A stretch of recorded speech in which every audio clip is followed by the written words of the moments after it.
A las 3:30 de la madrugada del 16 de junio de 2019, los vecinos del barrio Pendotiba, en Río de Janeiro, despertaron por fuertes ruidos que llegaban desde la calle. No pasó más de una hora hasta que supieron que provenían de una de las residencias más populares de la zona. Se trataba de la propiedad del pastor Anderson do Carmo y la diputada nacional Flordelis dos Santos, un matrimonio que se había vuelto reconocido en Río de Janeiro por fundar una iglesia evangélica llamada el Ministerio Flordelis Ciudad del Fuego y además por haber adoptado más de medio centenar de hijos. Aquellos estruendos que despertaron a los vecinos eran en realidad disparos que impactaron en el cuerpo del pastor, tan solo minutos después de haber llegado a su casa junto a su esposa. Pero ¿quién podría haber cometido semejante hecho en contra de esta pareja de religiosos? Muchos congregados los amaban y no tenían problemas con nadie, por lo cual Bueno, todos se alguien sí lo preguntaban tenía, qué pudo porque haber para que ocurrido. hiciera eso, Buenas noches, bienvenidos al al criminalista Criminalista Nocturno. nocturno. Vamos pues. Alright, here we go.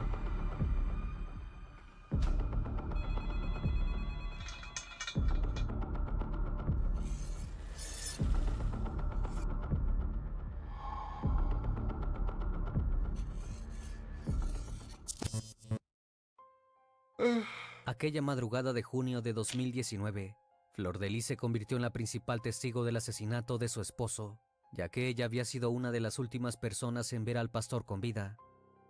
Según su relato, ambos habían llegado a su residencia, luego de haber participado de un evento religioso, estacionaron su auto en el garage y entraron a la casa, en donde también vivían 35 de los 55 hijos que formaban parte de la familia. Pero apenas ingresaron, sus destinos se dividieron. Él se quedó cerrando el auto y ella se dirigió a su habitación. Mientras subía las escaleras, Flordelis escuchó los disparos. Perturbada por el ruido, volvió al garage y vio a su esposo tendido en el suelo, el hombre con quien había construido una familia y una comunidad religiosa muy famosa en la ciudad. Estaba en un charco hemático, con múltiples heridas de bala. En poco tiempo fue trasladado al Hospital de Santa Rosa de Niterói, pero su situación era realmente crítica. No logró recuperarse y falleció en el lugar. A la mañana siguiente, Flordelis habló ante la prensa, informó que el pastor había sido asesinado durante un robo y agregó que si bien ella no había presenciado los disparos, sospechaba de dos hombres que los habían seguido en una motocicleta cuando regresaban a su hogar. Luego dijo que ambos delincuentes quisieron entrar a la casa y que su marido se había sacrificado para proteger a la familia. En el velorio, Flordelis lloró y se mostró desconsolada ante la pérdida de quien había sido su pareja y compañero espiritual. Sin embargo, la historia dio un giro inesperado. Durante el sepelio, la policía irrumpió en el lugar y detuvo al primer sospechoso, Flavio, uno de los hijos biológicos del matrimonio. ¿Por qué? Por ser el presunto autor material del crimen de do Carmo. Pero eso no era todo. Horas más tarde, Luca, uno de los hijos adoptivos de la pareja, también fue detenido. En su caso, era sospechoso de haber proporcionado el arma homicida a su hermano Flavio. Inmediatamente el caso llegó no solo a todos los noticieros de Brasil, sino también a los medios de comunicación internacionales. El matrimonio no solo era muy reconocido en Río de Janeiro por ser líder de una comunidad evangélica. Flordelis era además diputada nacional por Río de Janeiro, por el Partido Social Democrático, una agrupación que en aquel entonces formaba parte de la alianza de la presidenta de Jair Bolsonaro. Todo era sospechoso. En un inicio, Flordelis había dicho a la prensa que su marido posiblemente había sido víctima de un intento de robo, aunque tan solo horas después de aquellas declaraciones, las autoridades habían detenido a dos de sus hijos como presuntos responsables del asesinato. Varias preguntas empezaron a circular en los medios de comunicación. ¿Ella sabía algo del asesinato? ¿Estaba ocultando información para encubrir a sus hijos?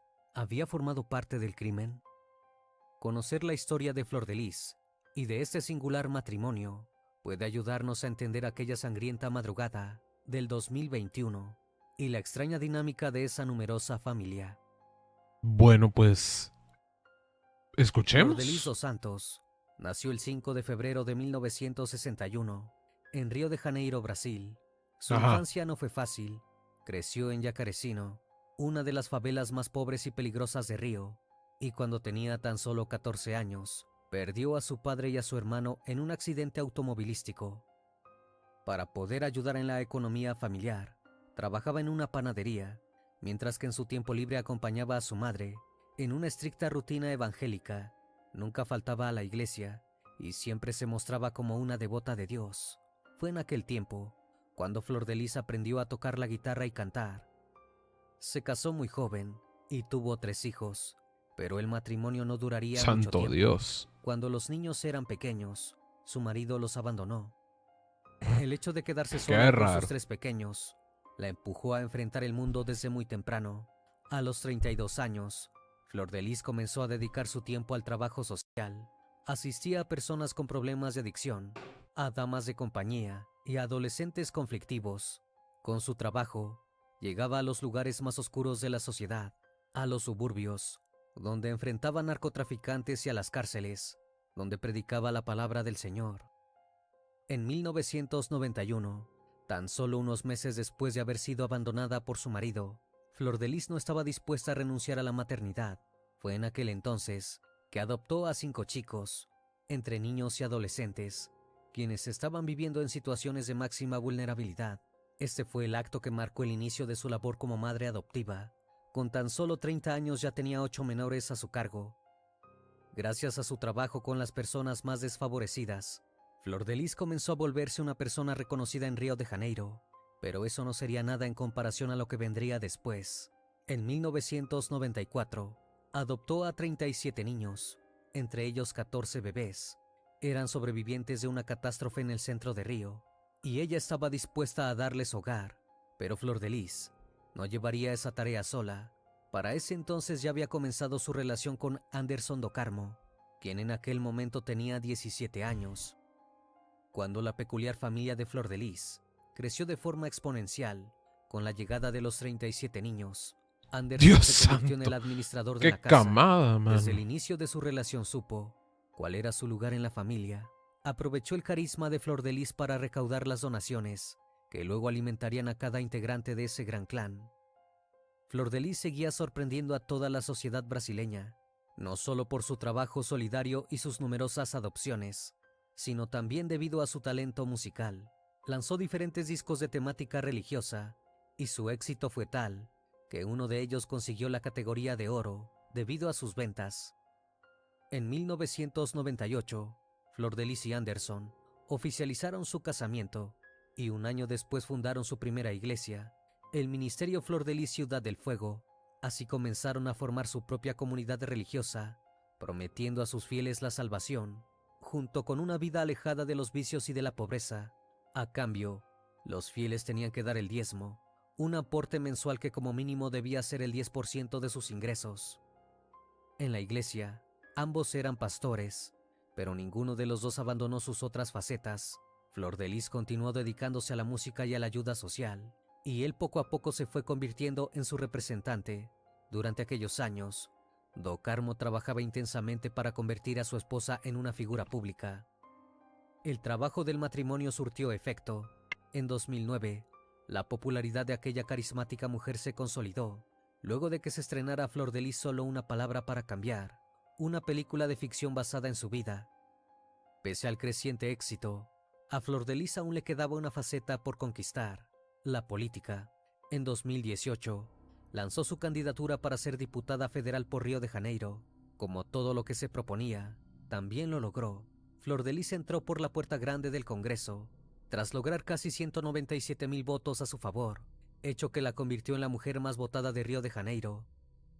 Su campaña se centró principalmente en temas sociales y religiosos.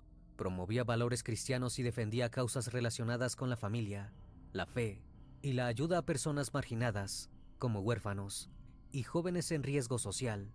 Su postura reflejaba las opiniones de gran parte del movimiento evangélico en Brasil. Frente a su lado solidario, su visión sobre los derechos de las mujeres se restringía a los valores familiares cristianos, concibiendo que la mujer solo tenía valor como esposa y madre.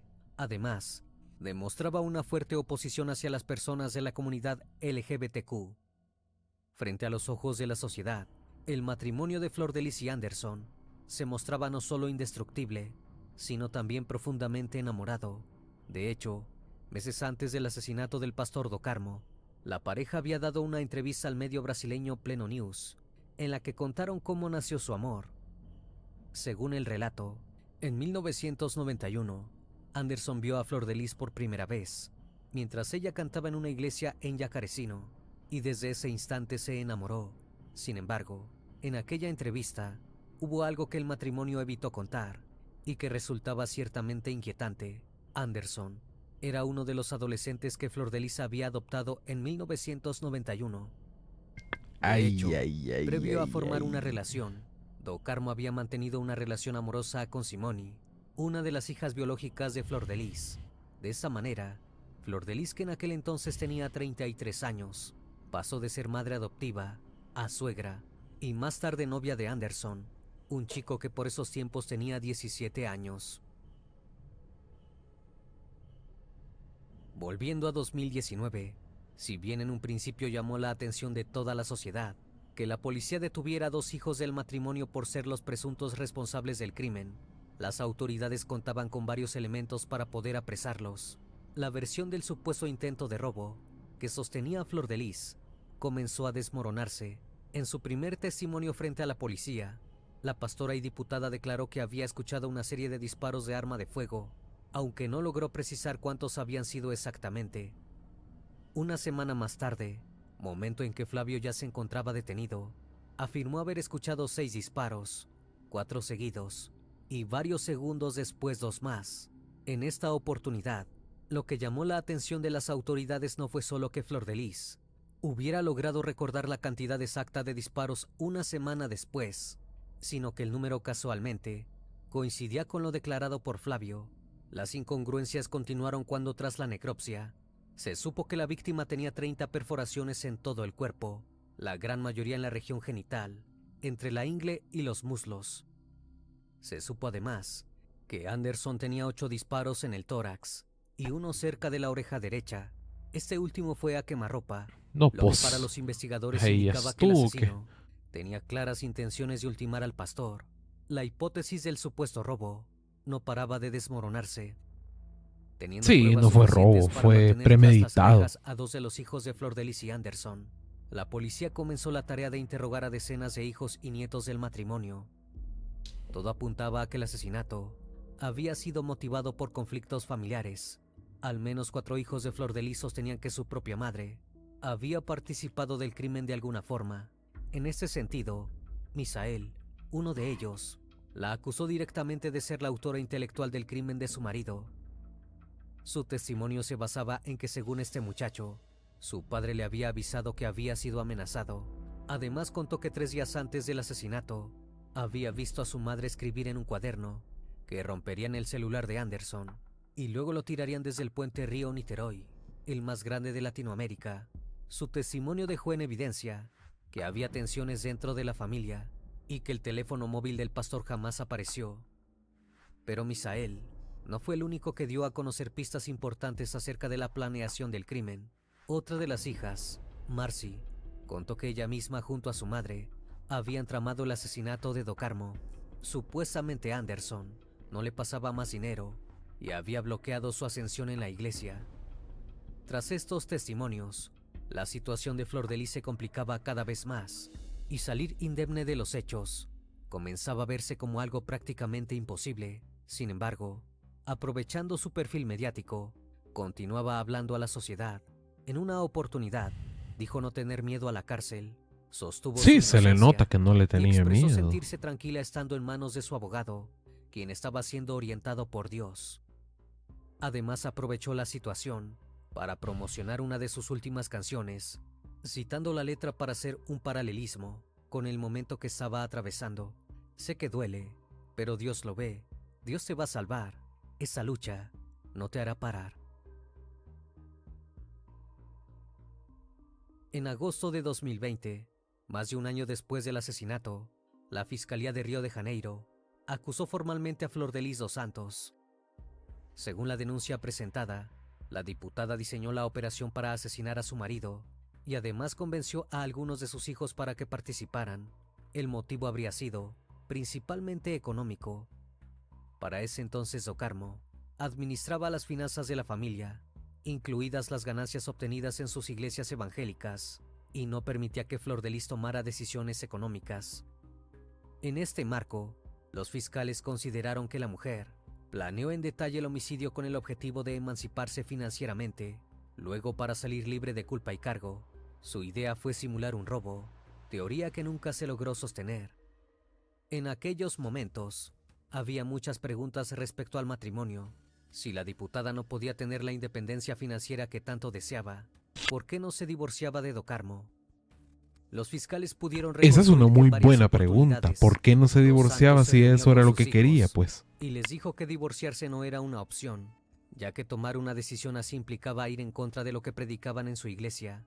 De esa manera, Flor de Lis narraba a sus hijos un panorama en que la única alternativa para alcanzar la independencia económica era determinante: deshacerse de su marido y padre de sus hijos. Finalmente, la diputada nacional y pastora evangélica fue acusada, junto con 5 hijos y una nieta, de haber asesinado a su marido con 30 disparos. Pero eso no era todo. La fatídica noche no había sido el único intento de borrar del mapa a Do Carmo. Los investigadores descubrieron que antes de que el pastor falleciera, la mujer ya había intentado deshacerse de su marido envenenándolo con arsénico, un químico que no tiene ni olor ni A su sabor, máquina. según un Con informe del eso. Ministerio Público de Río de Uy, Janeiro. Dios mío. Entre mayo de 2018 y junio de 2019, Anderson había sufrido 6 intentos de envenenamiento. Los datos surgieron de una investigación policial que utilizó como principal fuente las consultas médicas de Do Carmo en el hospital de Niterói. En meses consecutivos, el pastor presentó vómitos, fiebre y diarrea. En aquel tiempo, el diagnóstico fue gastroenteritis aguda, que para la víctima era producto de un persistente cuadro de estrés. Pero más de un año después, para la oficina de homicidios de Niterói, Flor de Lis había sido la responsable de poner arsénico en la comida y bebida de su esposo. El presunto accionar se pudo comprobar gracias a un testigo anónimo, que afirmó haber visto a la diputada agregar una sustancia en el jugo de naranja de Do Carmo.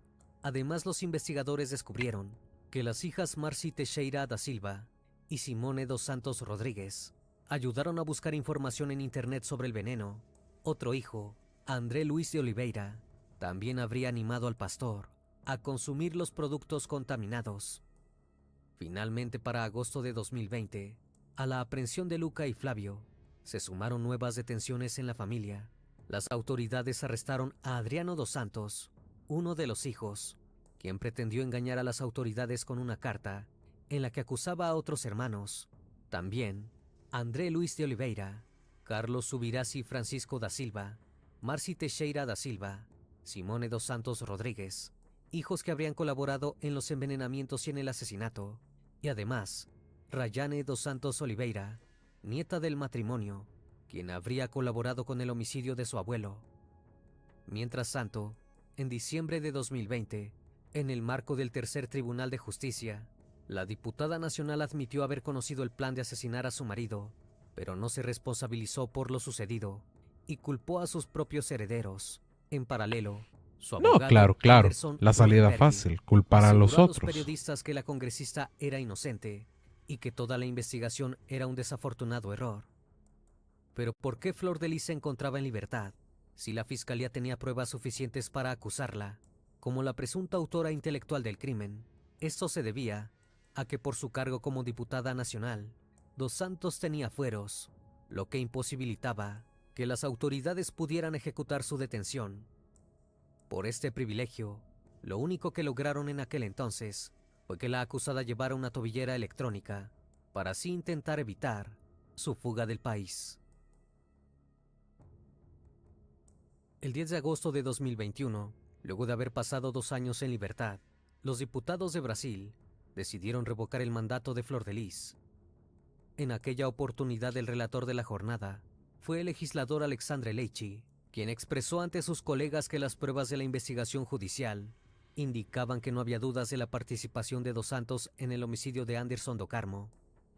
Tras el discurso, la situación de la sospechosa se sometió a votación y con 437 votos a favor y 7 en contra, se decidió la expulsión de Flordelis dos Santos de la Cámara. Luego de conocer la resolución, la pastora y ahora exdiputada se dirigió a quienes hasta ese momento habían sido sus compañeros. Les dijo: ustedes se van a arrepentir de haber condenado a una persona que aún no fue juzgada. Pero aquella no era la primera vez que las sospechas en su nombre repercutían en su vida laboral. En septiembre de 2020, y tras ser acusada por la justicia, la discográfica Gospel MK Music rescindió su contrato. Sus canciones además fueron prohibidas en 2 de las estaciones de gospel más populares y líderes en Río de Janeiro. Dicen que el El crimen no aspecto paga, espiritual pero tampoco estaba exento de este desastre.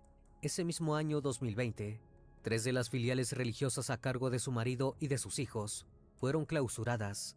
Esto sin mencionar que la mayoría de sus fieles habían abandonado aquellos templos.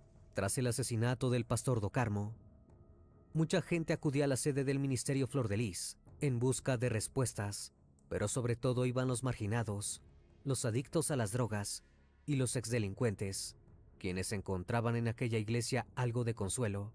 Pero tras el asesinato del pastor y de las crecientes sospechas hacia Flordelis, hasta los más necesitados dejaron de asistir. Una vez que Dos Santos perdió sus fueros, la fiscalía no dejó pasar el tiempo y pidió a un juez una prisión preventiva. Era hora de que la madre de 55 hijos afrontara el proceso judicial como cualquier ciudadano de Brasil. La tarde del 13 de agosto, tan solo 3 días después de haber sido revocado su cargo de diputada, Flordelis fue detenida en su domicilio en Niterói. Instantes previos a que la policía ingresara a su hogar, ella misma avisó a sus seguidores que las autoridades la estaban buscando. En un video sostuvo su inocencia, diciendo que la iban a arrestar por un crimen del cual no era responsable. Además pidió a sus seguidores que oraran con todas sus fuerzas por su libertad. 3 meses después de la detención de Flordelis, comenzó el primer juicio por el esclarecimiento del fallecimiento del pastor Anderson Do Carmo. Los primeros en ser condenados fueron Flávio dos Santos Rodríguez y Lucas César dos Santos de Souza, ambos hijos del matrimonio. El 24 de noviembre de 2021, el Tribunal del Jurado de la ciudad de Niterói condenó a Flávio dos Santos Rodríguez a 33 años y 2 meses de prisión. Fue condenado por los crímenes de homicidio calificado, porte ilegal de arma, uso de un documento falso y asociación para delinquir.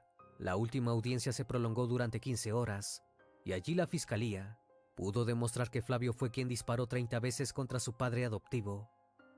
El mismo tribunal condenó a Lucas César dos Santos de Souza a 7 años y 6 meses de prisión. En su caso, se le declaró culpable de haber adquirido el arma con la que se cometió el asesinato y de haber sido cómplice del crimen. Su sentencia fue por homicidio calificado, pero su pena fue reducida gracias a que colaboró en la investigación. Durante su testimonio, alegó que si bien él había conseguido el arma homicida, no sabía que iba a utilizarse para asesinar al pastor. Además, dijo que en varias oportunidades rechazó las propuestas de sus hermanos para participar del crimen. Si bien ya estaban tras las rejas los autores materiales, aún faltaba que varios sospechosos respondieran ante la ley.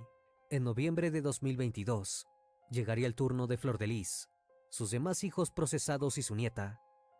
Un día antes de escuchar la sentencia, la exdiputada nacional reiteró su inocencia, pero además expresó haber sufrido abusos por parte de su esposo. Según su relato, el pastor Do Carmo la golpeaba con regularidad y también llegó a abusar de ella en más de una oportunidad. Pero Flordelis no pudo comprobar que aquellas relaciones forzadas hubieran existido.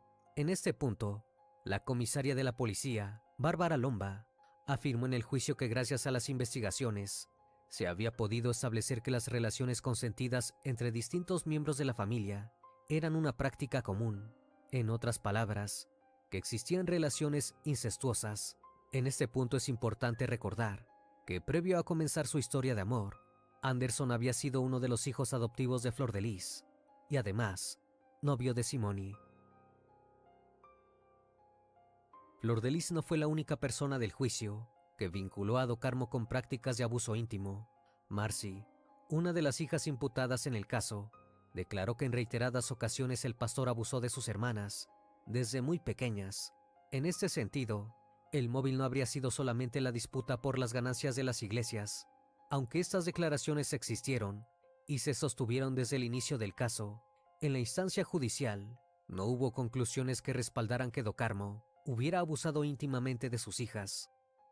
Más allá de la insistencia en su inocencia, Flor de Lis dos Santos fue sentenciada a 50 años y 28 días por homicidio triplemente calificado.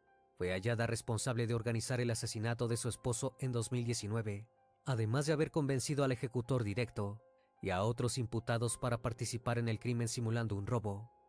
También se comprobó que financió la compra del arma. Ya se me Por hacía último, raro. fue declarada culpable de intentar asesinar a Do Carmo con veneno en al menos 6 ocasiones. El mismo día fue condenada a 31 años de cárcel. Simoni dos Santos Rodríguez, la hija biológica de Flor de Lis, fue declarada culpable por homicidio, tentativa de homicidio por el envenenamiento y asociación criminal armada. Por último, André Luis Oliveira y Marci Teixeira, sus otros 2 hijos acusados, y su nieta Rayán dos Santos, fueron declarados inocentes. La historia de Flor de Lis dos Santos y Anderson Do Carmo representa mucho más que el retrato de un matrimonio marcado por la violencia. El análisis del vínculo de esta pareja no puede dejar de lado sus roles como pastores, como representantes de parte de la comunidad evangélica de Brasil. Ay, sí, Flor de Lis llegó a ser ¿cómo una no? pastora muy querida y luego diputada, porque durante la década de los 90 logró cultivar un público fiel que se había enamorado de ella gracias a sus labores solidarias.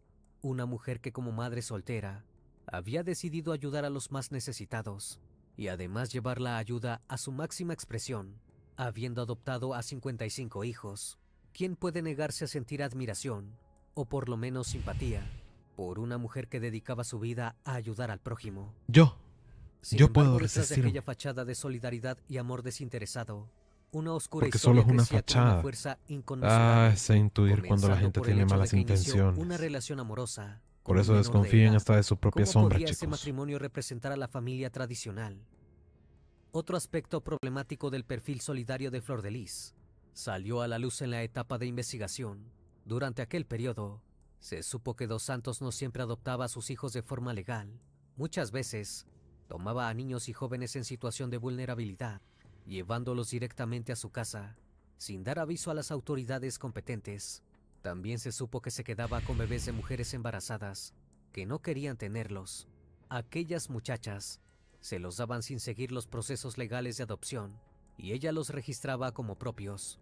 De esta manera, una mujer que se comportó de esta forma llegó a estar sentada en una banca, representando a todos los ciudadanos de Río de Janeiro. El hecho de que Flor de Lis y Anderson hayan sido pastores tampoco es un dato menor. No eran pastores comunes y corrientes, tenían su propio imperio. Entre la solidaridad y amor al prójimo se mezcló el ansia por ganar mucho dinero. Y aquel fue el motivo por el que Flor de Lis y algunos de sus hijos decidieron dar fin a la vida de Do Carmo. En conclusión, el asesinato del pastor Anderson Do Carmo en manos de Flor de Lis dos Santos puso en evidencia cómo la sed de poder, de dinero y la codicia pueden estar presentes hasta en quienes supuestamente dedican su vida a servir a Dios y a ayudar al prójimo. Cegada por la fama y las aspiraciones económicas, Flor de Lis se excusó en la palabra de Dios para asesinar a su esposo, convenciendo en el camino a gran parte de sus hijos. Antes de terminar con el video, les recuerdo que pueden seguirme en redes sociales. Actualmente me encuentro en Facebook, Twitter, Instagram, TikTok y también en Spotify. Si el caso de hoy te pareció interesante e informativo, te pido me regales un like o un comentario sobre la transmisión de esta noche. Me despido de ustedes, no sin antes agradecerles su compañía, y recuerden, si aún no estás suscrito, te hago la cordial invitación a que lo hagas y formes parte de esta gran comunidad. Esto es El Criminalista Nocturno. Hasta la próxima emisión. Buenas noches.